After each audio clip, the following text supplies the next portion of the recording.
एक समय की बात है, एक छोटे से गांव में राहुल नाम का एक लड़का रहता था। वह बहुत होशियार और मेहनती था, लेकिन कभी कभी छोटे मोटे झूठ बोल देता था। उसके माता पिता ने उसे कई बार समझाया कि झूठ बोलना गलत है, पर राहुल को यह आदत छोड़ना मुश्किल लगता था। गांव के पास ही एक बड़ा आम का बगीचा था, जो बुजुर्ग रामू काका का था।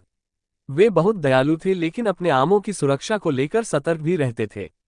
गांव के कई बच्चे चोरी छिपे आम तोड़ने की कोशिश करते थे, लेकिन रामू काका उन्हें पकड़ लेते थे और डांटते थे। एक दिन राहुल के दोस्त बोले, चलो रामू काका के बगीचे से आम चुराते हैं। राहुल पहले तो मना करता रहा, लेकिन दोस्तों के जोर देने पर वह भी उनके साथ चला गया। बगीचे में घुसते ही उन्होंने देखा कि पेड़ों पर मीठे मीठे आम लटक रहे हैं। सभी बच्चे आम तोड़ने लगे, लेकिन तभी रामू काका आ गए। डर के मारे सब बच्चे भाग गए, पर राहुल फिसलकर गिर गया। वह उठने ही वाला था कि रामू काका उसके सामने खड़े हो गए। रामू काका ने सख्ती से पूछा, राहुल तुम यहाँ क्या कर रहे हो?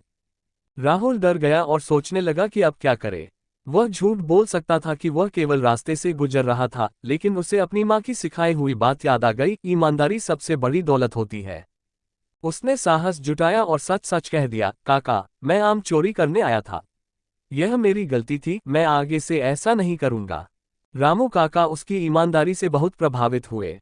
उन्होंने प्यार से उसके सिर पर हाथ फेरा और कहा, बेटा गलती हर कोई करता है, लेकिन अपनी गलती मानना और उसे सुधारने का वादा करना सबसे बड़ी बात है।